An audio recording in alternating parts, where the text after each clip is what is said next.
जो श्रद्धा से दिया जाए उसे श्राद्ध कहते हैं।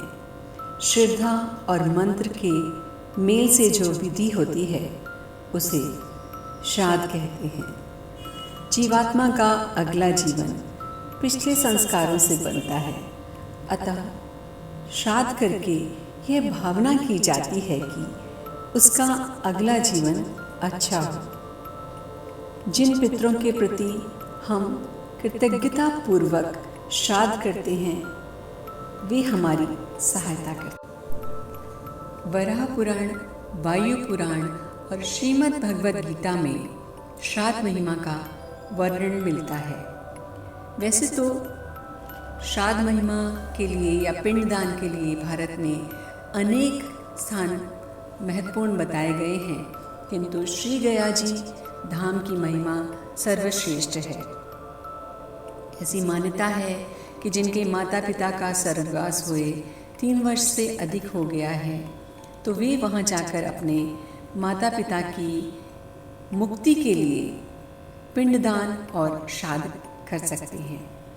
गया धाम की कहानी गयासुर नाम के राक्षस से जुड़ी है, जिसने भगवान विष्णु की तपस्या करके उन्हें प्रसन्न किया। तपस्या पूरी होने पर उसने भगवान से वरदान मांगा कि मेरा शरीर देवताओं से भी पवित्र हो जाए। जो भी मेरे शरीर के दर्शन करे या स्पर्श करे वह पाप मुक्त हो जाए। भगवान विष्णु ने गयासुर को ये वरदान दे दिया। इसके बाद लोग जमकर पाप करने लगे और बदले में गयासुर के दर्शन कर लेते। इस तरह धरती पर पाप बढ़ने लगा। जब देवता इससे परेशान हुए तब उन्होंने विष्णु जी से प्रार्थना की। विष्णु जी गयासुर के पास गए और कहा कि मुझे धरती पर यज्ञ करने के लिए पवित्र स्थान चाहिए। गयासुर ने कहा कि प्रभु, मुझसे पवित्र तो और कुछ भी नहीं है। मैं धरती पर लेट जाता हूँ, आप यज्ञ कर लीजिए। जब गयासुर लेटा तो उसका शरीर 5 कोस तक फैल गया।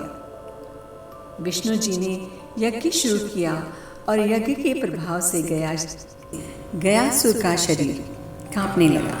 तब विष्णु जी ने वहाँ पर एक शिला रखी जिसे प्रेत शिला वेदी नाम दिया गया।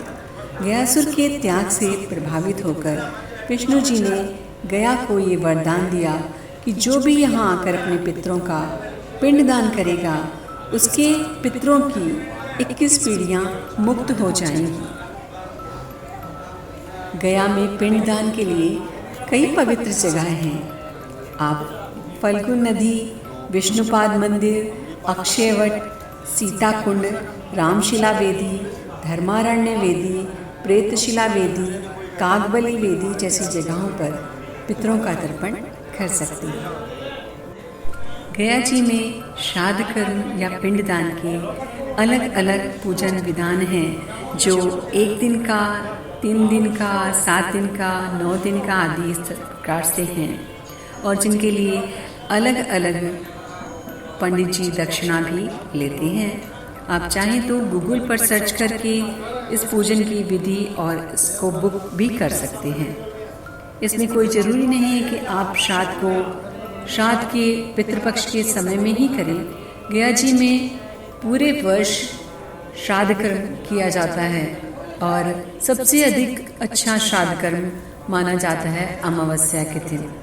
तो आप चाहें तो अपने गूगल से सर्च करके या किसी पंडित से वहाँ पर बात करके अपनी तिथि को निर्धारित कर सकते हैं। वहाँ पर जो 1 दिन, 2 दिन, 7 दिन, 9 दिन आदि जो भी पैकेज हैं उसके हिसाब से आपको धर्मशाला भी वो लोग उपलब्ध कराते हैं। आप चाहें तो अलग से होटल भी बुक कर सकते हैं। इन सभी क्रियाओं के लिए सारी सामग्री उस पूजन जो शुल्क है, दक्षिणा है, उसमें समाहित रहती है। केवल आपको इसके अतिरिक्त दक्षिणा का नेक देना होता है। गया जी में हर प्रांत के लिए, हर प्रदेश के लिए अलग से एक पंडित जी या पंडा जी होते हैं जो आपके शहर के, आपके मोहल्ले के आए हुए सभी लोगों की पोथी वहाँ पर रखते हैं, जिसमें आप अपना नाम भी दर्ज करा सकते हैं और बहुत ही नॉमिनल शुल्क है उसमें। आपके घर परिवार से अगर कोई वहाँ आया है तो वो भी जानकारी आपको उस पोथी से मिल जाती है। तो सभी के पूर्वजों की पोथी वहाँ पर मिलेगी। आपके घर परिवार से कोई वहाँ पहुँचा है तो आपको इसकी जानकारी भी उस पोथी से प्राप्त हो सकती है। इसके अतिरिक्त यह आवश्यक नहीं है कि आप उनके हिसाब से ही पूजन करें। आप कहीं पर भी खड़े होकर गया जी की धरती पर अगर अपने पितरों के निमित्त श्रद्धा से कुछ भी नमन वंदन या पूजन करते हैं तो उनको वो प्राप्त होता है, उनकी मुक्ति होती है। आप उनकी मुक्ति की प्रार्थना कर सकते हैं। मगर वहाँ पे जो भी पंडित हैं, जो भी पंडे हैं, वो इतनी श्रद्धा और भक्ति से आपका सारा कर्मकांड कराते हैं कि लगता है कि यहाँ पैसे देना सार्थक है, सफल है। तो एक बार जरूर जिन माता पिता से या जिनकी वजह से हम हैं उनके निमित्त जाइए गया जी में, उनके निमित्त कुछ करके आइए। जरूर एक भारतीय हिंदू को गया जी जाना ही चाहिए। और वहाँ पर प्रेतशिला है जहाँ पर जाकर आप अकाल मृत्यु को प्राप्त हुए अपने परिजनों के लिए पिंडदान कर सकते हैं। एक विशेष पूजा वहाँ पर कराई जाती है। और इस प्रकार जिनके वंश में हमने जन्म लिया है, जिनकी वंशावली में हम आए हैं, उनके प्रति अपने कृतज्ञता को प्रकट करते हुए हम उनको अपनी ओर से जो कर सकते हैं मुक्ति धाम तक पहुंचाने का कार्य गया जी में कर सकते हैं। गया जी के आसपास घूमने के प्रमुख जगहें हैं। बौद्धि गया मंदिर जहाँ पर भगवान बुद्ध को बोध प्राप्त हुआ था, बहुत ही शांत और बहुत ही अच्छी जगह है। विष्णुपाद मंदिर है। दशरथ माझी स्मारक है, जिन्होंने पहाड़ को काट कर रास्ता बनाया था। वह स्थान गया से लगभग 40 किलोमीटर दूर है। इसके आसपास आप अगर घूमना चाहें तो थोड़ी ही दूर पर नालंदा यूनिवर्सिटी है, जो भारत का एक बहुत ही पुरातत्व संग्रह का देखने लायक स्थान है, जहाँ पर विदेशों से पढ़ने के लिए लोग आते थे। तो जरूर से एक बार बौद्ध गया या गया जी में जाएं और वहाँ के आसपास की जगहों को जरूर से घूमें। अगर आप तीर्थ के उससे जाते हैं तो भी बहुत पवित्र स्थान है, और अगर आप पर्यटन की दृष्टि से जाते हैं तो भी गया जी बहुत सुंदर और बहुत अच्छा स्थान है। फिर मिलेंगे किसी ऐसी ही जानकारी के साथ। नमस्कार। श्राद्ध करने के लिए आप कुछ नहीं तो केवल रोज तर्पण ही कर सकते हैं, जिसके लिए एक फूल की थाली में जल लेकर उसमें तिल डालकर, कुछ पुष्प डालकर और हाथ में एक कुश की अंगूठी अनामिका में पहनकर दक्षिण दिशा की तरफ मुख करके उनको दोनों हाथ में अंजलि भर के अंगूठे की तरफ से जल धीरे धीरे गिराएं और अपने पितरों को स्मरण करते करते उनको तर्पण करें। उनका नाम गोत्र बोलते हुए सबके नाम से जल अर्पण करें। इस तरह आप खास तौर से सोमपाय नमः, पितृदेवताभ्यो नमः इस तरह के मंत्र बोलें, और ये करने के पश्चात आप अपने दोनों हाथ सूर्य की तरफ उठा करके ऐसी प्रार्थना करें कि हे पितृदेव, मेरे सामर्थ्य में जो था मैंने अपनी सामर्थ्य अनुसार तर्पण किया, फिर भी कोई भूल चूक हो गई हो तो मुझे माफ़ करें और हमारा ये तर्पण स्वीकार करें। इससे आपके पितृदेव तृप्त हो जाते हैं और आपके कुल खानदान को आपको आशीर्वाद देते हैं, जिससे सुख शांति एवं समृद्धि बनी रहती है, ऐसी मान्यता है। दूसरी, जब आप जल से तर्पण कर चुके फिर आप एक गाय के गोबर के कंडे उपले पर जलाकर 3 आहुति देनी है। सादी पूड़ी आटे की बनाकर तल के उसमें नमक वगैरह मत डालें और थोड़ी सी खीर बना लें, जो पूड़ी पर रखकर आपको 3 आहुति देनी है। वो आहुति क्या हैं? पहली, आप आहुति देते समय बोलेंगे आग्नेय कवह वाहनाय स्वाहा। दूसरी आहुति में आप बोलेंगे सोमाय पितृमते स्वाहा। और तीसरी आहुति के समय जो मंत्र बोलेंगे वैवस्वताय स्वाहा। इस प्रकार ये 3 आहुति में एक एक बार में आप पूड़ी और उसके ऊपर खीर रखकर यह आहुति देंगे और इस तरह भी तर्पण किया जाए। तीसरी विधि कि आप अपने पितरों की जो तिथि में वो यहाँ से सशरीर गए हैं उस तिथि में अपने पितरों के लिए किसी ऐसे ब्राह्मण को आमंत्रित करें भोजन के लिए जो व्यसन मुक्त हो और उसको सादर आप अपने घर बुलाएं। जो आपके पितृ जिनकी तिथि है उनको पसंद है उस तरह का भोजन बनाएं। लेकिन ध्यान रखें उस भोजन में आप प्याज, लहसुन, बैगन, गाजर आदि न करें, ये निषिद्ध माना गया है। और आदर पूर्वक ब्राह्मण को भोजन कराकर उनको विदा करें और प्रार्थना करें कि हमने जो ये भोजन और अर्पण किया है उससे पितृदेव प्रसन्न हों और हमें हमारे कुल परिवार को आशीर्वाद करें, जो भूल चूक हुई माफ़ करें। ऐसे दान दक्षिणा देकर ब्राह्मण को घर से विदा करें। श्राद्ध तिथियाँ ऊंचे में ऊंचा सबसे बढ़िया श्राद्ध पक्ष तिथियों में होता है। हमारे पूर्वज जिस तिथि में इस संसार से गए हैं श्राद्ध पक्ष उसी तिथि को किया जाने वाला श्राद्ध सर्वश्रेष्ठ होता है। जिनके दिवंगत होने की तिथि याद न हो उनके श्राद्ध के लिए अमावस्या की तिथि उपयुक्त मानी है। बाकी की जो तिथियां हैं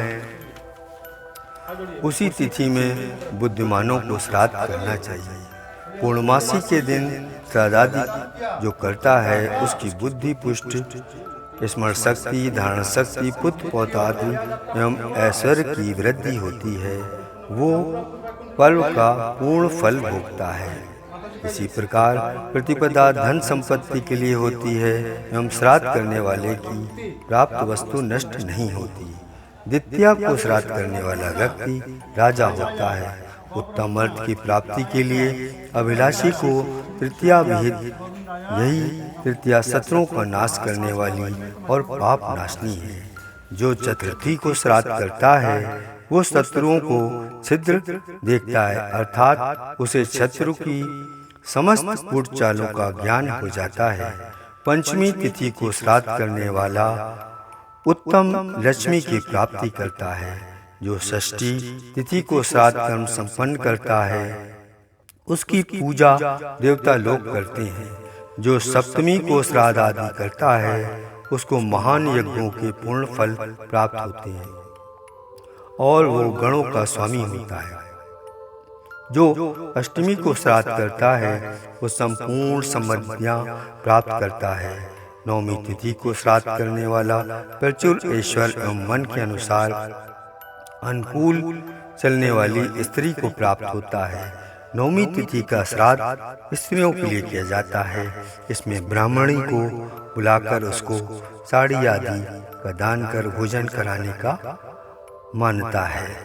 दसवीं तिथि को श्राद्ध करने वाला मनुष्य ब्रह्मत्व की लक्ष्मी प्राप्त करता है। एकादशी का श्राद्ध सर्वश्रेष्ठ दान है।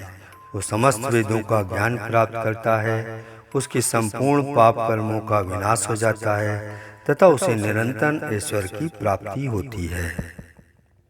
द्वादशी तिथि के श्राद्ध से राष्ट्र का कल्याण तथा प्रचुर अन्न की प्राप्ति कही गई है। त्रयोदशी के श्राद्ध से संतति, बुद्धि, धारणा शक्ति, स्वतंत्रता, उत्तम पुष्टि, दीर्घायु तथा ऐश्वर्य की प्राप्ति होती है। चतुर्थी का श्राद्ध जवान मृतकों के लिए किया जाता है तथा जो हथियार द्वारा मारे गए हैं उनके लिए चतुर्थी का श्राद्ध होना चाहिए। अमावस्या का श्राद्ध समस्त विषम पर उत्पन्न होने के लिए अर्थात 3 कन्याओं के बाद पुत्र तथा तीनों पुत्रों के बाद कन्याएं हों उनके लिए होता है।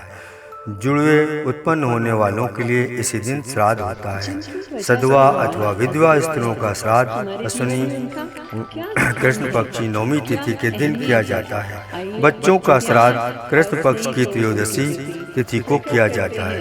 दुर्घटना में अथवा युद्ध में घायल होकर मरने वालों का श्राद्ध कृष्ण पक्ष की चतुर्थी तिथि को किया जाता है। इस प्रकार ये श्राद्ध अन्य तिथियों में आप कर सकते हैं। पिंडदान और श्राद्ध कर्म घर का कोई भी छोटा बड़ा मंझला जो सगा है वो कर सकता है, और किसी भी परिवार का जो आपका सगा है, एक ही पिता की संतान है, अगर उसके द्वारा पिंडदान का पूजन कर दिया जाता है तो उसके पश्चात फिर आपको श्राद्ध कर्म करने की आवश्यकता नहीं होती, क्योंकि कहते हैं कि जब पिंडदान कर दिया गया तो उनको मुक्त कर दिया गया। यदि जब वो मुक्त हो गए तो फिर आपको श्राद्ध कर्म नहीं करना चाहिए, क्योंकि श्राद्ध कर्म करने के समय आप उनको आमंत्रित करते हैं, अपने पितरों को बुलाते हैं, लेकिन जब मुक्त हो गए तो फिर बुलाने की आवश्यकता नहीं रहती है। इसमें अच्छा है कि आप जब श्राद्ध कर्म हो तो अपने पितरों को मन ही मन प्रार्थना करें, उनको नमन करें और ऐसी प्रार्थना करें कि हे पितृदेव, हे पितृगण, आपका आशीर्वाद हमारे कुल खानदान परिवार पर हमेशा के लिए बना रहे। से जो भी भूल चूक न्यूनता अधिकता हो गई हो वो अपने उदार हृदय से क्षमा करें और हमें आशीर्वाद करें कि हम सब निर्विघ्न उन्नति और सफलता के मार्ग पर सत्कर्म करते हुए आगे बढ़ें। हर कष्ट, हर ग्रह नक्षत्रों का कुल प्रभाव नष्ट हो और हम सुखी और आनंदित रहें। इस तरह की प्रार्थना जैसे आप कर सकते हो अपने अनुसार करें और ये आपका श्राद्ध कर्म पूरा होगा। एक जरूरी बात कि जब श्राद्ध शुरू होते हैं तो आप हो सके तो रोज जरूर से गीता के 7वें अध्याय का पाठ कहते हैं। 7वें अध्याय का पाठ और उसका महत्व पढ़ने से जो आप पूर्ण आत्माएं हैं, पितृ हैं, वो तृप्त होते हैं और आपको आशीर्वाद करते हैं। जैसे कि गीता के 7वें अध्याय का शुरुआत होती है, अथ सप्तमो अध्याय श्री भगवानुवाच मय्या शक्त मना पार्थ योगाय जन्म दाश्रया असंशयं समग्रं मां यथा यास्यसि तच्छृणु। श्री भगवान बोले, हे पार्थ, मुझ में अनन्य प्रेम से आसक्त हुए मन वाला और अनन्य भाव से मेरे परायण होकर योग में लगा हुआ, मुझको संपूर्ण विभूति, बल, ऐश्वर्य, गुणों से युक्त सबका आत्म रूप जिस प्रकार संशय रहित जानेगा उसको सुन। ये प्रथम श्लोक है 7वें अध्याय का। इसको करते हुए आपके इस अध्याय में कुल 30 श्लोक हैं। जो अंतिम श्लोक है, साधिभूतादि दैवं मां साधि यज्ञं च ये विदु प्राण काले अपि च माम ते विदुर्युक्त चेतसा। जो पुरुष अधिभूत और अधिदैव के सहित तथा अधियज्ञ के सहित सबका आत्मरूप मुझे अंत काल में भी जानते हैं, वे युक्त चित्त वाले पुरुष मुझको ही जानते हैं, अर्थात मुझको ही प्राप्त होते हैं। ओम तत्सदिति श्रीमद् भगवत गीतासूपनिषद ब्रह्म विद्याम योग शास्त्रे श्री कृष्ण अर्जुन संवादे ज्ञान विज्ञान योगो नाम 7मो अध्याय। इस प्रकार उपनिषद, ब्रह्म विद्या तथा योग शास्त्र रूप श्रीमद् भगवत गीता में श्री कृष्ण तथा अर्जुन के संवाद में ज्ञान विज्ञान योग नामक 7वां अध्याय संपूर्ण हुआ। इस तरह 7वें अध्याय का पूर्ण कर और हाथ में जल लेकर के इसका पूर्ण अपने पितरों को अर्पित करें और आपका श्राद्ध पूरा होगा। ओम शांति शांति शांति।